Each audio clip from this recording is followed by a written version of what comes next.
Welcome to BP Leadership Podcast, where real leaders are made. I'm your host, Bill Purvis, and today we're going to have an exciting opportunity to talk to somebody that I know you're going to want to hear. Now, before I do, though, let me also mention to you, I really want you to subscribe. When I say subscribe, that means this: it's not a payment, it's absolutely free. And so I want you, if you would, to hit that subscribe button so that you can continue to receive every one of these without having to go and look them up in a long process, okay? So hit the subscribe button. Let's become partners together, all right? Now, let me tell you, our guest today is Sheriff Donna Tompkins. Donna is the sheriff of Muscogee County, Georgia, Columbus, Georgia area as well. They have, by the way, over 200,000 people living in that area. And Donna is going to talk to us about how to lead change, and she knows how to do it, by the way. She became the first female sheriff in the county, that large of a county, almost 200,000 people, and she's the very first female in that role. But she's done an outstanding job. When she comes today, we're going to talk about some of the things like her becoming the first female, what that was like, the changes she had to make, the value of listening to other people, even on the outside of the departments there, and then how to handle those hostile situations where it looks like that there is no agreement to be made, but yet she was able to find common ground with some people and some places that are really noteworthy for all of us to lead with. So I'm looking forward to it. I promise you, you're going to love her energy. You're going to love her information, her education, her experience. You're going to love her. So let's get started with Sheriff Donna Tompkins.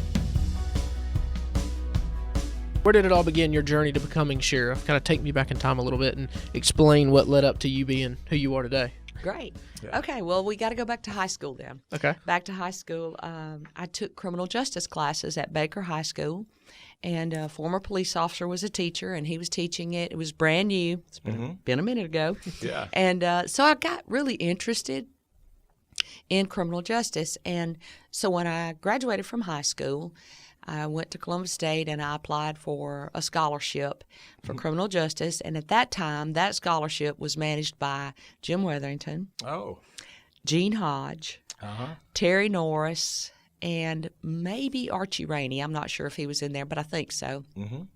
So I got the scholarship. So I started going, learning criminal justice, and it interested me. And I thought early on, well, I'll be a probation officer. I'll deal with children. I'll deal with juveniles. I didn't really know exactly what I would do, but I knew that I was interested. So I was waiting tables at Denny's, in college, and a lady came in that worked for the sheriff's office. She said, hey, they're hiring over in Recorder's Court, which at the time was managed by the sheriff's office, and they're hiring for civilians. And I thought, well, I can still do that and go to college. And so that's kind of how I got started. So years went by, I got married, had a baby. And I did my first 2 years. I did not do this right, y'all, but we all learn. Yeah. So I did my first 2 years of college, got married, had a baby, thought, okay, that's it, and then one day I looked up and I was making $20,000 a year, literally, and I thought, I need more money. Yeah. So I said, I'm going to go back to school because apparently I need a little more education. So I went back and got my next 2 years of college, and I got my bachelor's degree. At some point, I went to work then in the jail because I thought, and it was funny, Gene Hodge was the sheriff at the time. Right. And I was used to going to work in a dress every day. Oh. So, I went up there, had to talk to the sheriff. At that time, things were really different. And, and I was like, I want to go to work in the jail. And he's like, are you sure? Yeah. And I said, yes, sir, and I talked to my husband, and he's like, yeah. So I went to work in the jail. I worked there, and then I went on and did the basic law enforcement academy. And I told my husband then, I said, if they ever ask me to go to the street, I'm going. Wow. So I went to the street and became just a regular road deputy. And several of my upper command staff at the time said, if you really want to ever do anything in this agency, then you're going to need to get a little more education. And so I thought, I can do that. Yeah, so, yeah. You've always taken a challenge. Yeah. I mean, this is just the beginning of it. Yeah. Challenge after challenge, she stepped in like the David against Goliath. Yes. So get ready. So I went back to college, went to Georgia Law Enforcement Command College, which was a great experience. It really is like the leadership academy Right. for people that are going to be in command at some point. And so I did that, got my master's degree. And, I felt like it was important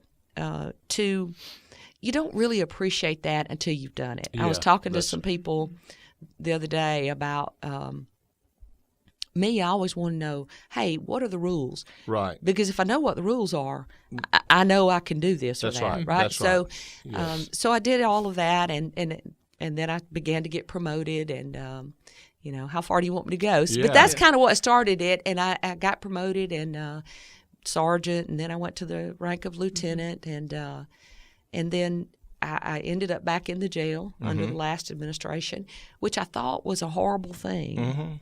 But you know what? God always has a plan, right? And that was the best thing that could have ever happened to me. Wow. Sometimes the things that we see as negative, God turns around and Right. uses them for our good.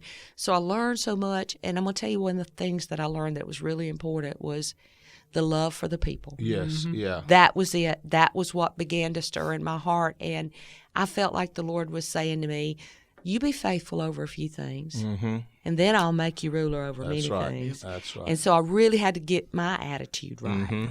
I had to get my heart right. Yes. It couldn't be all about me. That's I right. think a lot of times things are all about us. Yes. But God doesn't care about that. That's right. God That's right. cares when we start caring about other people. That's it. When your heart begins to enlarge and you have a love for other people and you see a need for other Yes. people and you want to get in. And I didn't know it all that time, but God was getting me ready. That's Looking right. He's back, preparing you. He was taking me through the steps. Exactly. But I didn't know that at the Yeah. time. I just, didn't think about it. But now that I look back, I can see That's it. That's So- it. There's a guy named Soren Kierkegaard who, looks like Einstein. He's a philosopher, but he said, "We live life going forward, but we understand it looking back." Absolutely. And when That's you look so back, true. you see where all the pieces came together. Yep. And then you go, well, how about that? I wouldn't be prepared for this if I hadn't gone through that. Absolutely. And if I had not seen this, I wouldn't be equipped for that. Yeah. And It's so true. Yeah. And I think I heard Pastor T.D. Jakes say something to the effect of, you got to take the steps. Yeah. And That's sometimes you don't realize you're on this step. Yeah. Yeah. But if God gave you something way too soon, you wouldn't be prepared for That's it. right. That's right. And I absolutely, looking back, Yes. I see that and I believe that. And so all this while, God was getting me ready for the next Yeah. level. But He had work to do in That's me. right. So, Now let me ask you this: when you were some of the situations when you were in the jail, how did that go when you're working among the prisoners and all that? Because you're a female, were you Absolutely. working among males? Actually, I was there as a lieutenant. So Okay. when I went back to the jail, well, the first time I was there as just a correctional officer, we worked mostly with the females, Right. or administrative. But then when I went back the second time, I was a lieutenant over the shift. So I had 4 sergeants, 40 deputies. So my job was to manage that, Yeah. and the 1,000 inmates. Yeah. So Wow. yeah. And you got all kinds there. So having to handle all those different personalities and keep anything from being a powder keg and blowing Absolutely. up. Keep, Absolutely. Keep the chaos managed. I'm telling you, I learned so much, though. Yeah. And that really did prepare me for the next level. Not just about loving people, but about managing people. Yes. About what's important. And of course, you got to meet people of all walks of life, because both in the government, the Absolutely. politics, and then on top of that, the everyday people, and then the people that work with you, and then even the prisoners. So Absolutely. you had to learn in that, whether intentionally or not, a lot of human psychology, what yes. people need, that they Yes. need love and the feeling of self-worth and value.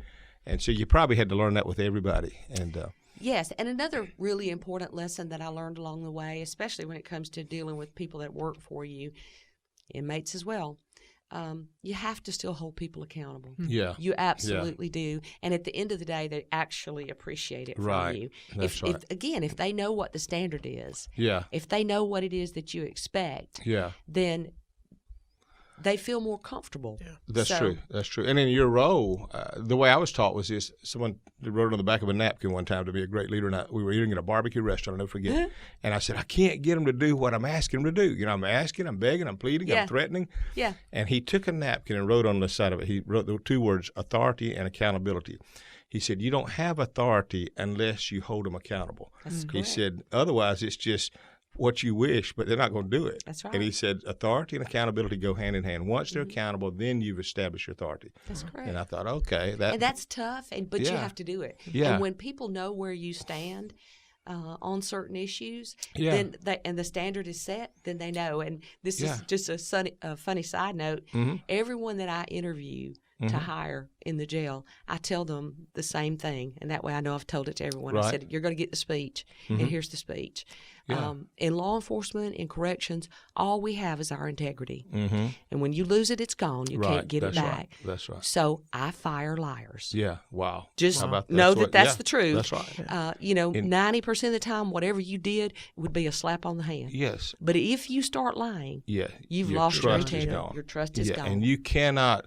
The problem is you don't know then what's true, what's That's not, correct. and how far you can go. That's yeah, I correct. can see it. I Yeah. can. I can So I totally tell see it. everybody I hire that. Yeah. Well, almost everybody I've had to fire, or everybody that's Yeah. ever left bad, Right. that seems to be some of the problem. You worked in that for so many years, and then you worked at the sheriff's department, and then there came a day that you said, "Okay, I'm going to run for the office of sheriff." Yes. Take me on that journey. Oh, What boy. because that had to be Ooh, that scary, was a 'cause- ride. Yeah, because are you gonna run against your boss? Yes, And absolutely. so you're gonna have to leave where yes. you are. Got to quit your job. Yeah. So Yes. there's no income. There's No income. You're stepping off the boat and hoping you can get back on. Yeah. And I've often said I think my husband must have more practical faith than I do. Right. Because he said, "Yeah, baby, you do it. You're the best one," How knowing that we're going to have no income from me. Yes. And I made more money than he did even Yeah. then. So, Yeah.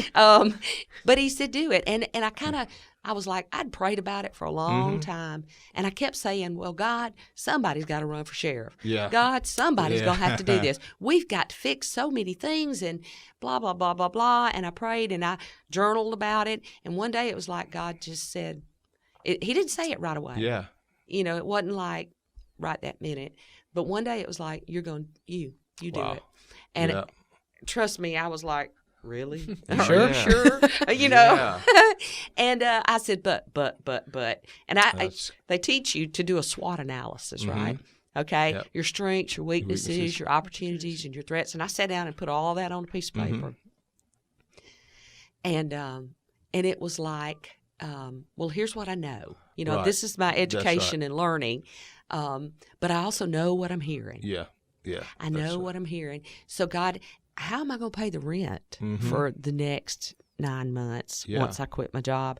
How am I going to do all these things? And God gave me a plan. And I will say, family helped and things like Right. that. But I knew in my heart that it didn't matter. Yeah. It's kind of Yeah. like the Hebrew boys in the Yes, fire. that's right. That whether it works or it don't, God, I still know you got That's me. right. You And have if to it do it. isn't this, it's something else. That's right. And I just know. I Yes. can't even explain. I think maybe it's a gift of faith at that point that you're doing the That's right right. thing. Your burden confirms your calling. You're like called that. to it, and that burden opens it. Yes. I've never said that before, but I thought Yeah, That's good. Yeah, yeah, I like that. Write that yeah, down. But your burden for seeing it corrected, Yes. seeing it run right, Yes. seing what you could do, yes. became your calling, and It you really couldn't get away did. from that. I couldn't Yeah. every day. Yeah. Every day, I was just like, all these problems, all these Yes. different problems. And Lord, we've got to do something about it because the people, and here's where I think it really is why God chose me. I cared about the people. Yes, that's I right. looked and I saw that our people were not getting the things that they needed. Yes. And at that point, I just felt like you can't fix this. Right. It's gone way past all Right. that. Yeah. Someone has got to step in and kind of be the peacemaker. Yeah. Someone's Yeah. kind of got to step in and try to work together with Right. people That's because these relationships are just so broken. Yeah, too I many don't- bridges are Too blown many up. bridges. Yeah. I don't see that changing. Yeah. So that's when I said, okay, I'm Yeah. going to do this, Lord. And what you've done too, I've got this statement called "The purpose of power is to empower." I I like believe when that. God gives you power, it's not Yes. for yourself, but it's to empower others. Absolutely. There's nothing That's good. better than a mortgage lender that can look at a couple who's afraid to death they're going to get a no Yeah. and say, "We can make this happen." Yeah. Yeah. Or for somebody that you need something done, and he said, "We can find a way." Yeah. That's empowering. Yeah. What you were able to do is, it appears that you took some people Mm-hmm. that they were just in the rut, in the routine with no hope of getting out, and said, "I'm going to empower you. Yeah, You've got absolutely. the knowledge. I'm going to release you to use that, and we're going to all be better." Yes. And Donna, you did it well. And that's why I Thank say, you. I look at leadership, and when I saw you step into that role, I knew that there'd be the first group that believed in you because they knew you. Right. There's another group that's going to sit back and say, well, I got my doubts. And there's another group saying, I hope she fails because it's going to make me better. So, and you can't worry about that group, but you got to get that middle group to say, I like this. Yeah. And you've done it so smoothly that it hasn't been the front page of the paper or the news every day that there's another chaos and confusion. What wars we've had within the city that I've observed are in other departments, but that one is not even on the radar now. Not now, no. Yeah, and that's what I ran on too. I remember specifically saying, listen, if you will give me your vote, if you'll trust me, one of the things that I want to do is restore integrity to the office of the sheriff. Yeah. Number two is I've got to build bridges. We've got to work together. Mm-hmm. I'm going to work with your other appointed and elected leaders to do what's good for the whole community. Yeah. And I believe we've been really successful at that. Yeah.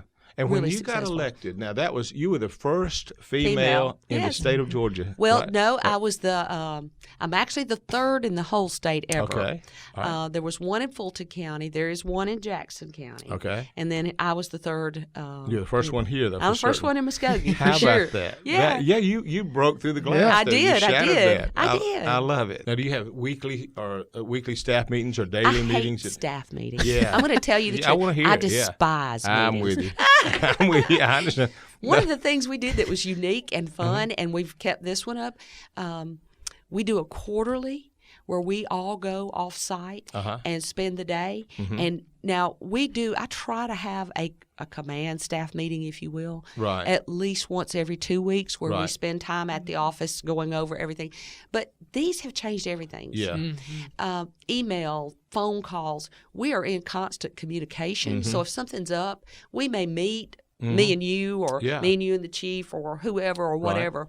But as far as to just sit down every day and we don't do that. Yeah. I hate meetings. I know. I'm with you. I think I get really angry after about an hour and 15 I minutes. think I've already got it. Let's go. Yes. I know. Move on. Stop talking. I know. I'm sorry. It's true. I know. I love conversations. Me too. But I hate meetings. Oh, I'm with you the same way. My I think, people know it man, too. you can feel your energy drain. You got to power up to go in. And all My that. assistant's like, y'all better hurry up. Yeah. She's gonna get. Yeah. She's gonna. And you mentioned this. I hadn't figured this out totally. Yeah. But I got a phone call a couple months back. We'd done a funeral for the guy. He was a member here that opened the first Chick-fil-A in Georgia. Oh wow. And he was a brother-in-law to the Cathy family. Mm-hmm.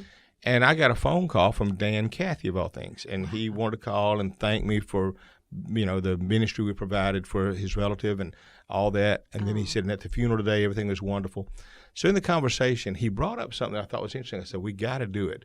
He said, we just had a person come in and talk to all of our executives about how to use the iPhone. Mm-hmm. He said, we thought we knew. He said, that thing will do everything. He said, we could have hired 40 people and it wouldn't be as advantageous as that hour meeting we had today learning how to use that iPhone. Smart, yeah. So it's made me say, we got to do that. I don't know what he did, but he was like that. He said, you can communicate a whole lot better, get things done faster. Yep.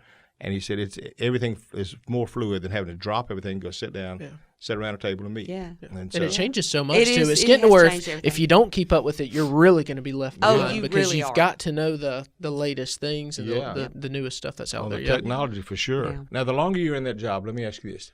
I bet your discernment skills, your ability to human psychology and reading people, I bet it's so much higher than it ever was when you first began. I mean, it's kind of like, we have a couple of security here, and I will, I believe the best in everybody. Yeah. Somebody comes up to me and start talking. And that's right. And they'll start talking. I say, isn't that good? And he'll say, you believe that? Yeah. Yeah. And he'll say, you don't know them. And he picked up all these things, and I go, how did I miss that? Right. And it's just our brains work different. We're gifted differently. Yeah, we really are, and that's a huge point.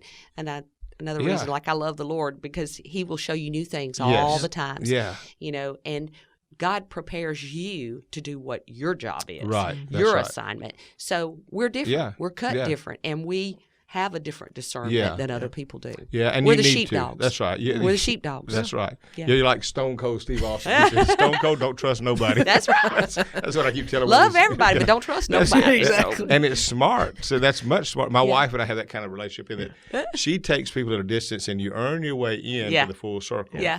I bring them all in, and then if I figure out they're not right, I throw them out. then it devastates them. And I'd have been better off if I'd have took that Brought slower you a little approach. bit slower. Yeah, exactly. I'm probably more like your wife. Yeah. Which is great for you have to be. Yeah. Otherwise, you would buy into every story, every sob story, every political maneuvering. Yes, you would find yourself never in control and always behind. And I remember thinking when I was running for sheriff, you do have to understand you're swimming with the sharks. Yeah. You need to know that. Yeah. That's just a reality. So. Yeah, and that everybody wants something. Oh my goodness! Yeah. Either I bet good you or bad. get that too. I do.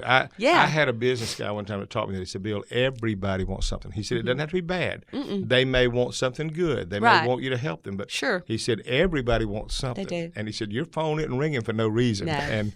And when I learned that, I realized, now it's my job to decide: is it something I can help them with that'll benefit them, or is it something that I shouldn't help them with? And so that's true. And I see that for the organization too, the sheriff's office. I think we do a great job of being out in the community, of being great community partners. We support so many different events and, autism. We support autism. We support the Special Olympics, the United Way, just great things all over the community. But we can't do everything. Yeah. You still have to say we have a real job. This is our primary job. So as much as we can, and that's one of the greatest blessings is I see our folks with the great hearts that they do have. Yeah, that's been and you're it's re-election time again. It now, is, too, isn't yes. It? And I didn't bring you on, to push that, but I will endorse you. I want you to know that right now. You got my vote. And but the deal about even running an election, people don't realize how that's almost you got to do your job, but you also got to keep some attention over here. Absolutely. And it's tough. Yeah. It's real tough. It's there's only so many hours in a day, and you can only be so many places. Yes. And I've kind of told my staff, okay, for the next 77 days, right, y'all, but I'm so blessed because I can do that. Y'all are going to have to handle it. Yeah. Call me if you need me. Yeah. I'm going to be over here. I'm going to be over there. We'll meet when we can, but they're like, Sheriff, you go win. We want you to win. That's it. That's it. So I'm like, there you go. Yeah, I feel like, and you probably do, you're just getting started. Oh, yes. So you certainly, re-election is for you. We got to do this. Let me tell you something.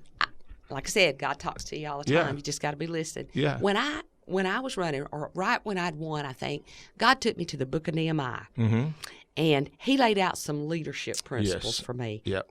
He just did it. I mean, I didn't hear nobody else. Right. It was just, I wrote them down. Yeah. Okay. And the other morning, this came to me, and it was just like I knew it was God. He said, Donna, Nehemiah did not build that wall all by himself. Mm-hmm. You got to have people with a mind Yes. to work. Yes. And that's what you're going to need for your campaign, to keep the sheriff's office running. That's right. And, I've always been, and this is just a thing, I'm good with me and Jesus, right? Mm-hmm. I'm good with just us. But I think what the Lord is teaching me now is you're going to have to expand your tent pegs a little bit. Yeah, you're going to have to let other people do, and you hold them accountable. But I don't know, that's a different thing for me. That's the next level. Is it? Yes, that's it. That's the next level. It really is. Thank you, brother. Because I didn't. Yeah. I'm like, this is different, Jesus. This is what's different. That's the next level. It's now you're doing it through others. Wow. And so you've got more people. When David killed a giant, after he did that, suddenly several of his mighty men killed many giants. Wow. But it took them seeing the leader do it first. Wow. That's good. We've done it here at the church. I remember I used to do everything. Hospital visitation, every funeral, every wedding. But I realized I can only do so much. But after a while, you empower the people.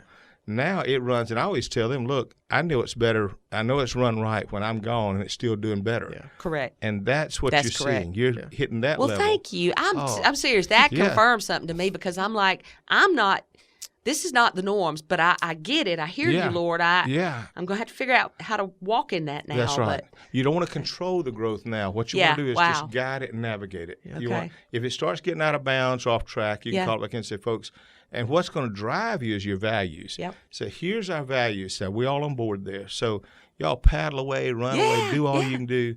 If we got off track, I'll be at a place where I can see it, and I'll call us in. But otherwise, you keep doing what you're doing, and that you'll make many Donnas out of that. There'll be more with your same values and your same principles and your same drive and passion. Yeah. And before you know it, you'll look back and say, "Gosh, that finally we're on smooth sailing." Yeah. It's like that ship to start with that is moving out in the ocean. Gosh, it's so much navigation, so much work, and so loud. But when it finally gets out there and starts moving, that's where you're at. Now, the challenge of having a family, having the job, keeping your spirit. Let me ask you this. How do you maintain your capacity to stay energized? What is it? I know it's probably your faith in God and your work and constant learning, but there's got to be some. People can't give out a lot if they're not taking in somehow. Right. So, well, for me, and I've got great friends that are always sending me something, but this is just me and just the truth. I get up every day and I spend my time with the Lord. I've got Bible apps, and I do my reading of my Bible and my prayer. Right. And that's just how I'm going to start my day every day, because I can't go face all that without that. Yeah. As far as that goes, right now has been a real busy time. So sometimes I'm not getting in until 9 or 10 at night, and it does get tiring. Yeah. But to keep your mind and your spirit right, but sometimes you also have to pull away. Yeah. Sometimes you got to get away, right. or what's that saying they say? Pull away before you pull away, break away before you break away. That's right. Come apart before you come apart. That's it. Yeah. I know. So sometimes we do that. My husband and I definitely just go out of town. But right now it's like I've looked at him and I said, 75 more days, we're going on vacation. Okay, just hold on, we're going on vacation. So it's 75 more days before the election, right? Wow. And gosh, now let me ask you this: what are the differences? What if somebody said, "Okay, I'm neutral, and I don't know who to vote for, but I'm looking at it. What are the differences? What sets you apart? What would you say? I can promise you this. I'm not berating or denigrating somebody else. Right. But I'm going to tell you where we're different, and this is what I am. Well, my campaign slogan is, "You can trust Tompkins." Yeah. I told people what I would do if they trusted me with their vote, and I've done it. I said, we will rebuild relationships that are just totally broken. We will dismiss the lawsuit against the city that had cost taxpayers $3 million. Good night. We will work with your other elected leaders, get a budget, and stay within that budget. We have done that. We even gave back $500,000. How about that? And those are the things that I promised. I said, we're going to be committed community partners. We're doing that. The difference, in my administration, we were released from the Department of Justice consent decree after 20 years. That's huge. Wow. We have done so many good things about working with other leaders and addressing concerns in the jail, infrastructure needs that have been there. But we worked with people, and we got those things done. Yeah. And that's important, because it's important to the staff and the people. You accomplished to move the ball, we call it. Yeah. And then the morale is just... Oh, yes. That's another huge thing. Probably one of the things I'm most proud of is I'm working for our people to get them paid. Yeah. Because they were way behind. Yeah. And we've been working on getting their pay right, because that's important to their families. Yes. And, I truly do believe that that's a lot of why I am where I am, is to bring that forward and get our people taken care of. And I see it. I give you the validation of it, just a testimony. The other day, I was at a marriage getaway in Orlando, and had a lot of couples there, and there was a guy that I didn't know that he worked there. Yeah. And I said, I didn't know you worked there. And he said, yeah. I said, so you work for Donna Tompkins? He said, absolutely, and I love it. She's the best. And he just, I mean, it was like I touched a button he wanted to talk about. And I thought then, when I saw you, I wanted to tell you that the employees just feel like I'm going and making a difference now. Do. And that's a big thing in your favor. That's so important. It sure is. One of the other things that has happened is, and I didn't even really realize it was this much, but one of my commanders told me, Sheriff, do you know that since you've been in office, we've taken $6.1 million worth of drugs off the street? Wow. and over 120 weapons.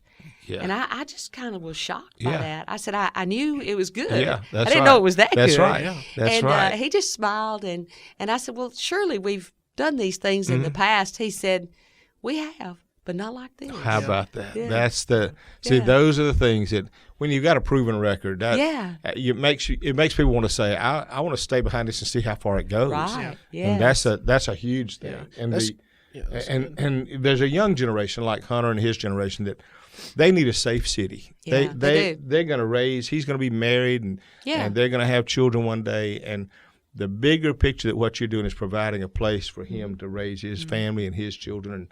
And that's what I hope the younger people see the value of enforcement. Yeah. I heard an old scholar recently, and he said, I'm very concerned about this nation. And his concern was, he said, there's a place where we have a lot of rebellion against God and all that. He said, but one of the places, and then it goes against teachers and all that. He said, one of the places where you realize almost the last straw is when there's this anarchy and this revolt against police and authority. And he said, that's the sign that a nation is really in a bad state. And so that's why we decided, I said, well, I'm going to interview a lot of people in law enforcement. We're going to call it Back the Blue the Week. Yeah. And just get people to see the other side of that, both the human side, that there's a heart there. There is, absolutely. The mindset some have been taught is they always wanted to have a badge and bully somebody. So they grew up, got a car, got a badge, and that whole philosophy is ridiculous. And there are one or two bad apples, just like there is in everything else. That's right. There's one or two bad doctors or preachers or whatever. And you know what? As the leader, what you do is you deal with that when that comes your way. That's right. But for the most part, I am, I've been so impressed. Yes. Even with our young people. We do a law enforcement torch run, or we do an event at a school, and my people just show up, and you could just see that. I've told them I've been worried about the future, but when I see people like you and the heart that you have for people in this community coming out and doing things, it just really encourages me for the next generation. But what I love is you still have the passion for it. I do. A lot of people, after they feel the weight of it, and then the weight overwhelms them. And after a while, they look tired. They're ready to get out. Everything slows down. Yours is like, we're just getting started. Yeah. And I definitely want to be your sheriff for the next 4 years. And, I've thought about that, and I'm like, Lord, I know I've seen people stay too long. Yeah. I know in my soul that my assignment's not through. That's right. So I'm good, and you keep me energized, and you keep me looking forward to the future, and I'm going to keep doing what you tell me to do. But when it's my time, that's right. I want to hear that too. That's right. I got to know when it's time to go. And you'll know. Yeah. You will know. I did this transition past the baton here, and I knew things were working that way, but I said, I got to have perfect peace, and I'll never be perfect. Right. But then there came a time after the last little health deal that I said, okay, that's God's way of telling me that now's the time. Right. And I had to realize, I didn't have all the answers when I stepped in, and so they'll be the same situation. And they've got to go through those steps just like you did. That's right. They got to depend on God like I did. And there's a freedom when you say, okay, I didn't want to be the guy that they walked up one day and said, tap me on the shoulder and say, look, you're forgetful and missing everything. You got to go. I didn't want them to make a decision I had to make. Right. But at the same time, there were many years I was never ready to do that. And that's where you are. You're not. If you left now, it'd be a big disappointment to everybody. Yeah. Because we just see there's a belief that all is well when you're there. As long as you love it, don't ever leave it. Right. As long as you love it, then I won't leave. Yeah. And the other is that I know you want the message to people that feel sometimes, because I get this sometimes. I had a lady a while back that called me, and she was scared to death, and she was being abused. And if I tell my husband, and here's what happens, and it was a bad situation.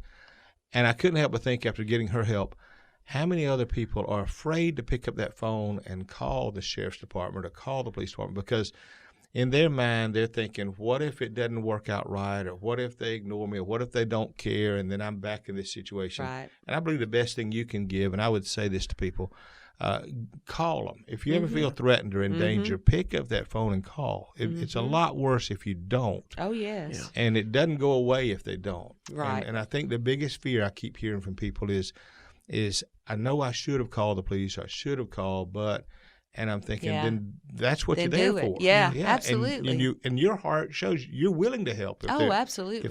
If they'll make that. And I think there's too much. Social media has put this barrier between law enforcement and the people. And the people need to realize, no, that's my friends. Yes. And the Bible even calls you ministers of God. Oh, and so that's what I see you as. Well, thank you. And I absolutely, we are here for our community. Yes. That's what, sometimes I think jokingly, like, I feel like Andy Taylor. Yeah. I mean, I'm the Andy Taylor sheriff. I really do love people and want to just, be kind. But I get too that there comes a time that you've got to be not just the guardian, but you've got to be the warrior. That's right. And, the wisdom is knowing the difference. That's right. And wearing a different hat all the time. Absolutely. You are the best, Donna. I thank you. you. I'm so honored that you would do this. Oh, no. I love Cascade Hills. I love you. I love Brent. I pray for you. Thank you. I pray for both of you. I'm a prayer partner. And I think pastors are under attack just like a lot of other people. I get it.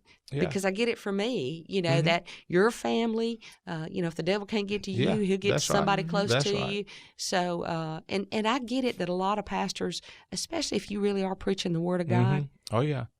You're going to get you're going to rile up the devil.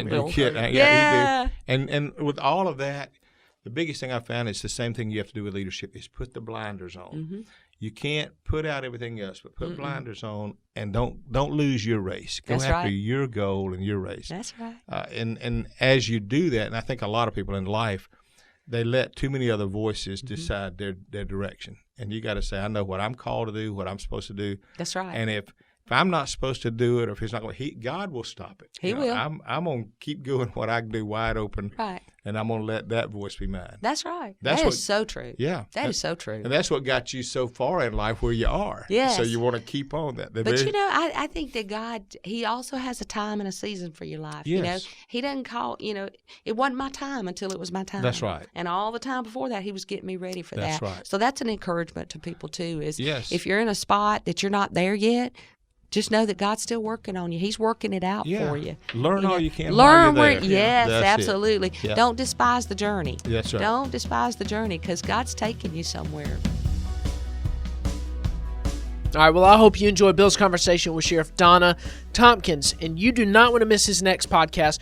It's episode 30 with his guest, Scott Pratt. Now, Scott is a minority owner at Papa John's, has over 25 stores in his franchise, has won Franchisee of the Year, has done a lot of great things, and I promise you, you do not want to miss episode 30. That's his podcast with Scott. So if you're watching this before it comes out, make sure you hit the subscribe button. It doesn't cost you a thing. Subscribe so that you get notified when our episodes release. And if you're watching this after it has already come out, make sure you go back and watch episode 30, his conversation with Scott Pratt. I promise you it is one you do not want to miss. Thank you guys again for joining us. We're glad you're here. And remember, as always, this is where real leaders are made.